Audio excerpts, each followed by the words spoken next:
Hello, everyone. This is Rebecca Joy. Welcome back to the Joy Ride podcast. I'm so excited to have you back for yet another episode. But before we get into it, thought I would give you all a little bit of a chuckle. I always test the mic a few times before I, get into recording of an episode. And I don't know what is happening between me speaking into this mic and playing it back, but I swear to God, I sounded like a man in my first 5 takes. And I'm sitting here like, okay, I know that it's not me because I listened to myself speak. So what the heck is going on? So hopefully I sound normal in this episode, because if not, who the heck knows what's shifting internally to make my voice sound manly. But anyways, here we are. Welcome back to another episode of the podcast. Okay, so today, what do I want to share with you all? As I mentioned in my last episode, usually I come into these episodes, it's very intuitive. I just let whatever is flowing through me and whatever I am channeling that week, I allow that to be the theme of what I want to share on this podcast. I'm so excited because we have so many exciting guests coming up, both friends and incredible service providers. So I just cannot wait for you all to hear the episodes to come in the next few months. But this week especially, I noticed a significant change in both the way that I'm speaking to myself and the way that I'm articulating myself in a client session. So as a Virgo, and any of my Virgo girlies, if you have strong Virgo placements, you know that we are very, very critical of ourselves. I have seen this play out in my life over many different scenarios, in jobs, with friends. Like, I'm always looking at how can I improve and how can I do better.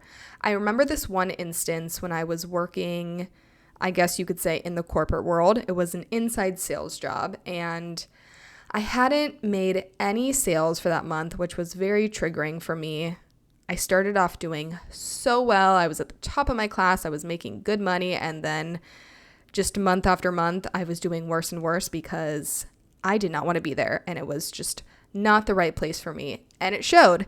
And I remember my manager having this talk with her, and she was saying, okay, what did you do right in this scenario?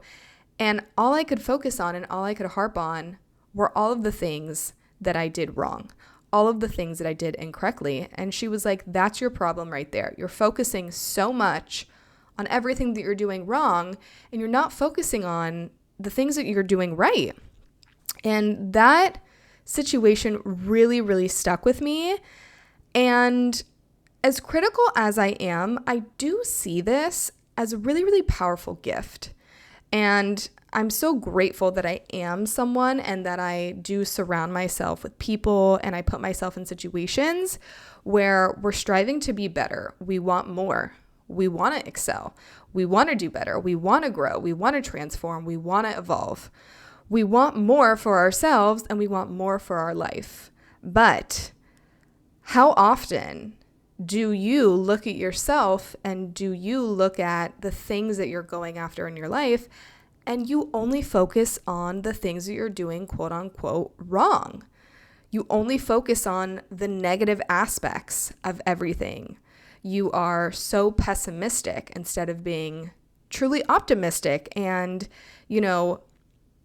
acknowledging that even though these things that I'm doing may not be the best, or I still have so much work to do, look at all of the amazing things that I'm doing at the same time.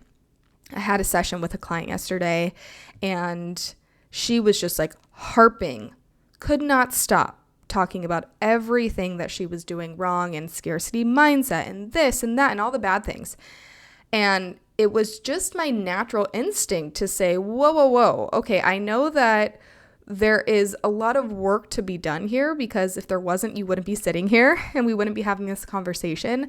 But at the same time, you are so much further than you think that you are. And I really want you to see just all of the good things that you're already doing. And it just reminded me so much of my past self, and it reminded me so much of, the person that I've really worked very, very hard to outgrow, even though the criticism does come up from time to time, and I can naturally be a very critical person because I am very analytical of myself. Because again, I strive for big things. I have high standards of myself. And I know that I do self-sabotage sometimes, as we all do. And I know that, okay, there are things that I know that I need to do, even though I'm not doing them. It's really tough sometimes when you have that awareness. But to also be able to step back and say, you know what? You are also doing some really great shit. And I want you to acknowledge that, because we're never going to be perfect. Even if we want to be perfect, even if we strive for excellence, even if we strive for that perfect state, it just is not attainable. And we have to give ourselves credit for how far we've come, because I guarantee you that, one, if you're listening to this episode, you're striving for big things. And when I say big things, I mean you're striving for a fulfilling life that feels very authentic for you, where you feel successful and safe and you feel happy at the end of the day, which is what we all want, right? But to really sit here and think back to 10 years ago, to think back to 5 years ago, to 2 years ago, to even 6 months ago or 3 months ago, I am positive that there are so many areas of your life that you have grown in, that you have developed in, where you're no longer engaging in some of those habits and practices that kept you from getting to that next step in your life. Now, you may be looking at your past and say, okay, well, I still have some of these patterns. I still have some of these behaviors that I would like to let go of, and that's totally fine. And guess what? We have people to help us, create new patterns, create new ways of living, create new habits, replacing that negative habit with a positive one. I even was made aware of these subconscious patterns that I've been holding on to for a long time in a session that I had with someone the other week. And it was so mind-blowing to step out of that session and sit with myself and be like, holy shit, I had no idea that I have been on this reoccurring feedback loop for so long. I definitely want to talk about this EFT tapping session that I did in another episode, because it just was so transformative. But getting back on track, we have to be giving ourselves that credit along the way. Think of it as, I was giving this example to my client yesterday. I'm like, we're kind of like dogs in a sense. We need to reinforce our behavior with treats and with rewards. It's just a part of our human nature. So reinforcing these positive habits with rewards and with treats, whether that's okay, I'm going to get to my workout at 8 a.m. and I'm going to reward myself with a coffee, or I'm going to go to bed an hour later and I'm going to reward myself with, I don't know, watching my favorite show tomorrow or something. I'm sure that there are certain rewards that you really take to well, but I think that this is a great practice to switch that mindset perspective from only harping on the things that we are doing wrong, the things that are bad. What's the point of that? You're just going to make yourself feel smaller and make yourself feel so much more inferior. You're actually probably doing a lot of really, really great things. For example, I get down on myself all the time when I don't get my workout in first thing in the morning, because my workout is probably one of the 3 things, if not the number one thing, that I need to do every single day in order to not even make myself feel good. It's just a part of my protocol. And when I don't, I'm like, fuck. Rebecca, you know how good you feel when you get your workout in first thing in the morning. But sometimes the way that just the conditions are, where, maybe I'm not getting great sleep that week, or maybe I'm up later the night before because of something, it's tough. And a lot of us are not designed to be motivated by sheer will. I've talked about this plenty on the podcast here, but I just think that it's so important for us to remember I'm not designed by sheer will. Yes, I know. I know that getting in my workout every single day is a non-negotiable for me.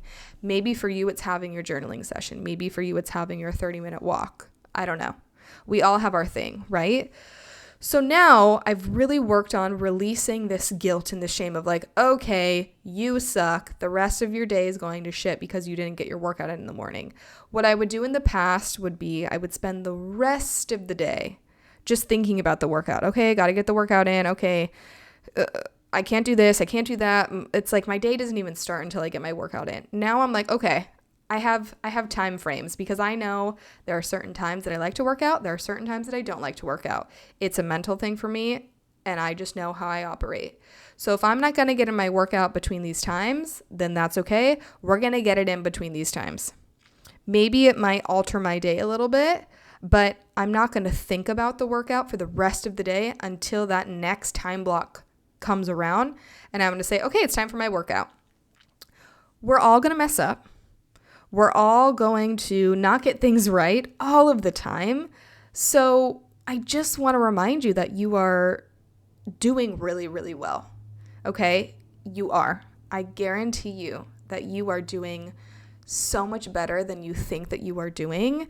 But unfortunately, we just don't get that reminder, I think, as much as we actually do need it. And it's so important for me as a coach when I'm working with clients to give them that positive feedback and say, hey, I love that we are so motivated and that we want to change, these aspects of our life. But at the same time, I just want you to look at yourself and feel this deep sense of gratitude for how much you're already doing and how far you've already gotten yourself. Because doing life alone is really, really tough. It just is. I was even journaling this morning. Dear God, I'm so grateful for the people that you are bringing into my life lately. I'm getting so much support. I'm not meant to do life on my own. Life for me has felt really, really, really, really, really challenging over the span of my 20s because I'm doing it all on my own. And I know that I have gone through every single lesson that I've gone through is because I had to go through that lesson. But I'm now at this point in my life where I am not afraid of asking for help because I need it. In order for me to live this life that I know I'm destined to live, I need support and I need help and I need people around me that are going to remind me of the things that I need to be reminded of. So if I can be that person for someone else, whether that's in a session with you, you listening to this podcast, you listening to me speak, and, you really just taking in this moment of like, you know what, Rebecca's telling me that I'm doing enough. I just want you to fully be able to accept this and receive this because I wish that someone had told me this throughout these bouts of my journey where things just felt like I was never fucking doing enough. I'm like, God damn, I got to do so much more healing and so much more growing. And it's like, I'm going to combust. Like, I just can't take anymore. I'm already doing so much. And I know as women, and there may be men listening to this, but I know as women, we can expect a lot of ourselves, especially if you are a mom, you are a wife, you are working that corporate job and you're working on your side hustle and you're taking care of your health. Let me tell y'all something. Taking care of yourself, just you, okay, is a full-time job. I have always said this. If the universe could just pay me for taking care of myself and that's it, please sign me up. Sign me up for that job because I love taking care of myself and I take a lot of time to take care of myself. But it's a full-time job, honey. And that's why you see a lot of people who maybe they're really, really successful in their job or they're really, really successful in one aspect of their life, but their health is shit. Their mental health, their physical health, their emotional health. Taking care of yourself emotionally, a whole other job too. So I want to be the one to remind you that you are doing more than enough. And we can still strive for more. We can still improve. We can still get better. We can still acknowledge, hey, there are things that I want to work on. There are things that I want to let go of. There are areas in my life where I want change. But at the same time, I am proud of myself. And I recognize how much work, how much I've done in order to get myself to this position that I am now in.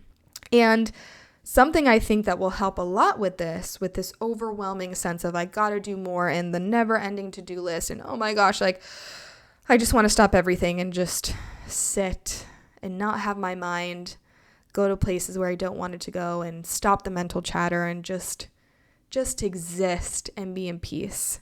Something that I've been integrating for all of this year is really prioritizing my big three. What is my big three every single day? And even what is my big three for this week? So maybe for the day, your big three is I want to meal prep today so I can set myself up for success for the rest of the week, because I know that there will be moments where, I want to go through the drive-through, or, I'm just going to pop in a frozen pizza because I just don't feel like cooking. Or maybe it's I want to get in my 30-minute walk first thing in the morning, or getting that walk in right before you go to bed, because I know that it calms my nervous system and it allows me to move out of the fight or flight stage. Maybe that big three is I got to call my mom today and I have to talk to my mom and tell her that I love her and hear about her day.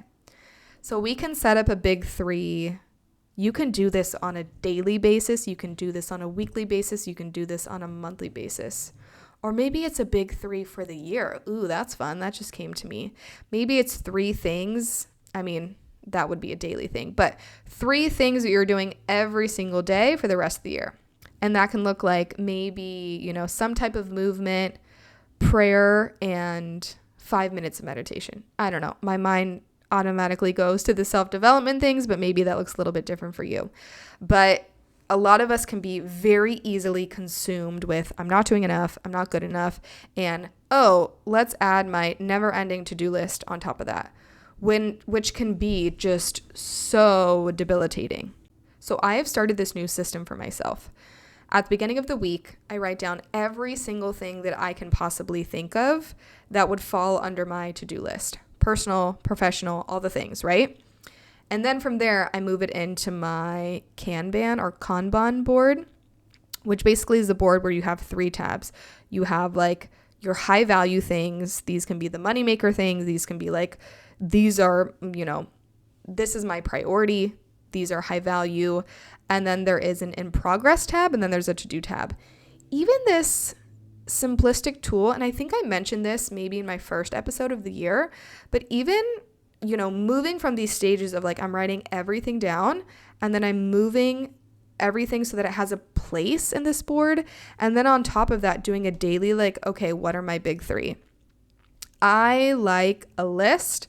I like things to have a home and I like things to have a place. But it all kind of circles back to, I'm starting with this huge list. So it's like really big, and then I'm scaling it down kind of like a funnel, if that makes sense, because every day I now look at my list and I'm like, okay, so what are my big 3 here? Because I know that I just simply can't get done every single thing that I have on this to-do list. I have failed myself many times where I think, yep, I'm going to do these 15 things in a day. Like, of course, I have so much energy. I'm a manifesting generator. Like, of course I can do these millions of things. Okay, well, let's add on top of that. I have to get in my workout. I have to get in a good night's sleep. I have to eat 3 meals. And usually these 3 meals I'm cooking for myself. And then we're cleaning up. And then, well, what if I have to do laundry? It's like we just forget that as human beings, beyond, the professional goals, beyond the creative goals, beyond the, maybe we're dating or whatever. It's like we have to take care of ourselves at the end of the day. So writing out my big 3 has helped me again, come back to this perspective of I'm doing enough and I'm actually doing more than I'm giving myself credit for. Because if we're just focused on, well, look at these 50 other things that I have to do. Now, if we really, really think about it, what's actually a priority. And that's what's so helpful about setting up this board, because it weeds out the things that are actually not a priority for you. Like going to UPS and returning, my Amazon stuff is really not a priority for me. It's just not. But, we can convince ourselves, oh, I have to get these little tasks out of the way. A lot of times we're just avoiding the big things, the things that actually nourish us, the things that actually are helping us and satiating us, whether that's like, listen, my 8 to 9 hours of sleep, man, I would love to be getting 9 hours of sleep. But maybe it's like, having a good night's sleep is actually the most important thing to me, or like making my meals from scratch so that I'm nourishing myself, so that I can actually have the energy to perform when I'm working, or just to have energy throughout the day. That is what is most important to me. Okay, all of these little things that I'm getting so stressed out about and are causing me to think that I'm never doing enough, that I'm not good, and are just causing me to spiral, are actually really, really not that important. So, I would suggest, after listening to this episode, take a step back and, sit down with yourself. And I love to do this. I love to schedule out meetings with myself in my calendar, because if not, I'm just like, oh yeah, I can do it tomorrow. I can do it another day. But schedule it out, or say like, hey, when I have, 45 minutes between going to this appointment and taking this meeting, I'm going to sit with myself and I'm going to write out, what are my big three things for the day? What are my big three things for the week? What are my non-negotiables for the month? And when you get done with those big three things, because if you write them out and then at the end of the day you're like, fuck, I didn't even get done with one of them, then we're going to start to feel some type of way towards ourselves. But this is like the act of just simply writing it down is honestly so wild. So many days I've written down my big three, and then I get one of those things done and I'm like, shit, like I kind of feel like I'm just giving up on myself if I don't even try to go for those other two things. And if those things, those big three things, are a priority to you, you're gonna just honestly forget about all of the small, minuscule things that you really don't even have to do. When I think about it every single day, I'm like, I could have 15 things on my to-do list, but if I got in a really great workout and I got done with one of those things and I ate really, really well that day, I feel really damn accomplished, because those things are my priority. Everything else is just fluff. Everything else is just filler. But it's up to you to decide, what things in your life really hold the most value and what things are a priority for you, because doing those things is going to drastically change the way that you view yourself and the way that you view how you go after things and the way that you honestly view your time management and your own energy. So I hope that you enjoyed today's episode. Thank you, of course, for listening and tuning in. I would love for you to rate this podcast if you haven't already done so, to leave me a comment, and to also check out all of my services that I have. I have some really awesome products that I've just listed up on my website that involve human design knowledge, astrological knowledge. I have some new sessions up, obviously my human design chart readings, my coaching sessions, but then I also have a new goal setting session up, which I'm really, really excited about, and more new things to come that I won't share about now, but I'm just honestly so excited to be getting more help and more support so that I can focus my energy on doing more of this, giving you more value-filled podcasts and giving you more content, and just showing you how amazing you are and showing you how you can develop in every single aspect of your life. So with that, I love you so much. Thank you for listening, and I'll see you in the next one.